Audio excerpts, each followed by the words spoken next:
Assalamualaikum warahmatullahi wabarakatuh. Sekarang kita masuk bab ketiga, yaitu pengelolaan sumber daya alam yang ada di Indonesia. Nah, ini kita masuk pertemuan kedua. Bisa diperhatikan di slide ada sumber daya alam berdasarkan jenisnya. Yang pertama sumber daya alam non hayati, dan yang kedua sumber daya alam hayati. Nah, kalau sumber daya alam non hayati itu sumber daya alam fisik berupa benda-benda mati di lingkungan alam fisik. Contohnya itu seperti apa? Bebatuan, pasir, dan lain-lain sebagainya. Sedangkan kalau sumber daya alam hayati itu sumber daya alam yang terbentuk makhluk hidup, yaitu hewan dan tumbuh-tumbuhannya. Bisa kalian lihat dalam kehidupan kita sehari-hari, contoh makhluk hidup itu seperti apa dan hewannya seperti apa. Ibu lanjut ya, sampai sini mungkin kalian sudah paham. Nah, ini sumber daya manusia, bagian integral dan sistem yang membentuk suatu organisasi yang mengelola sumber daya alam tersebut. Sedangkan kalau sumber daya buatan, yaitu sumber daya alam yang telah ditingkatkan daya gunanya untuk memenuhi kebutuhan manusia dan kepentingan pertahanan negara. Nah, ini potensi dan persebaran sumber daya alam Indonesia. Sumber daya alam kehutanan dapat diartikan sebagai suatu kesatuan ekosistem berupa hamparan lahan yang berisi sumber daya alam hayati didominasi pepohonan dalam persekutuan alam dan lingkungannya. Yang satu dengan yang lainnya tidak dapat dipisahkan. Nah, jenis-jenis hutan berdasarkan fungsi dan pokoknya ada 3. Yang pertama, hutan produksi. Hutan produksi ini dikelola untuk menghasilkan kayu ataupun hasil hutan bukan kayu.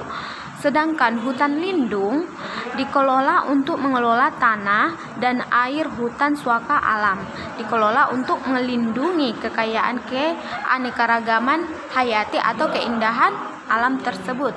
Dan yang ketiga itu ada hutan konservasi. Ini pasti udah pernah kalian dengar ya. Hutan konservasi ini kawasan hutan dengan ciri khas tertentu yang memiliki fungsi perlindungan keanekaragaman tumbuhan dan satwa serta ekosistemnya. Nah, ini dia sumber daya alam pertambangan. Pertambangan adalah rangkaian kegiatan dalam rangka pencarian, penambangan atau penggalian, pengelolaan, pemanfaatan, dan penjualan bahan galian tersebut. Pengelompokan bahan galian. Nah, dalam pengelompokan bahan galian ini terbagi lagi, ada dia barang galian golongan A. Golongan A ini disebut juga bahan galian strategi. Contohnya itu minyak bumi, bitumen cair, lilin bumi, dan gas alam, bitumen padat, serta aspal.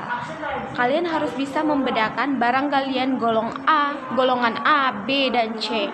Sedangkan kalau barang galian golongan B disebut juga bahan galian vital. Contohnya itu seperti besi, mangan, molibdenum, wolfram, vanadium, titanium bauksit, tembaga, timbal, dan seng ya. Sedangkan barang galian golongan C itu disebut juga bahan galian industri ya. Contohnya itu seperti nitrat, fosfat, garam batu, asbes, talk, grafit, dan magnesit ya. Nah, sedangkan ini dia membahas tentang persebaran barang tambang, minyak dan gas bumi. Di Sumatera terdapat Pereula dan Lokseumawe atau yang berada di Aceh Darussalam. Ya, bisa diperhatikan ini di slide ya, Nak.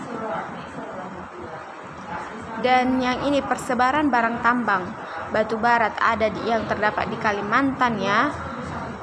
Terus di Pulau Bintan, Cilacap itu yang biji besi ya.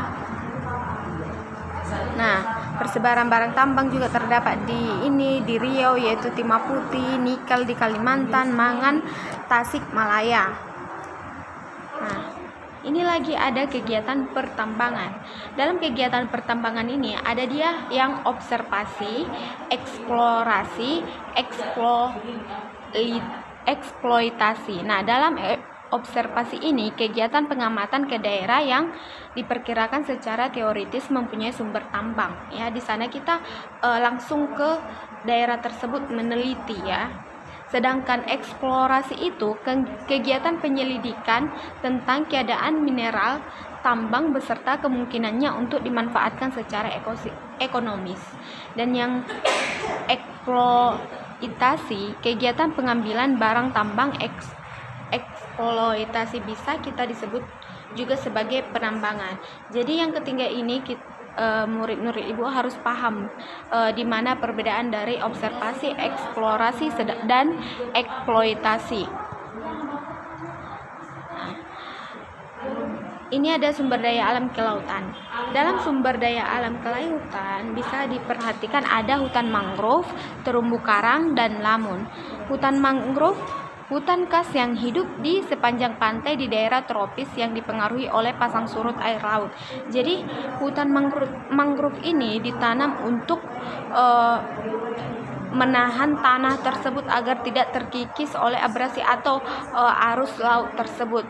Sedangkan kalau terumbu karang itu batuan sedimen atau kapur laut yang terbentuk dari kapur yang sebagian besar dihasilkan dari koral atau binatang yang menghasilkan kapur untuk kerangka tubuhnya. Sedangkan kalau lamun, tumbuhan tinggi yang sudah sepenuhnya menyesuaikan diri hidup terendam di dalam laut, ya. Nah, kita lanjut ke sumber daya alam pariwisata.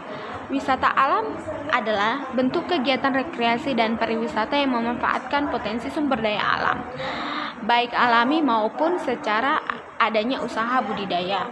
Di kelas 10 sudah kalian pelajari ya tentang sumber daya alam pariwisata. Ibu rasa sudah dipelajari atau bahkan di SMP juga sudah dipelajari.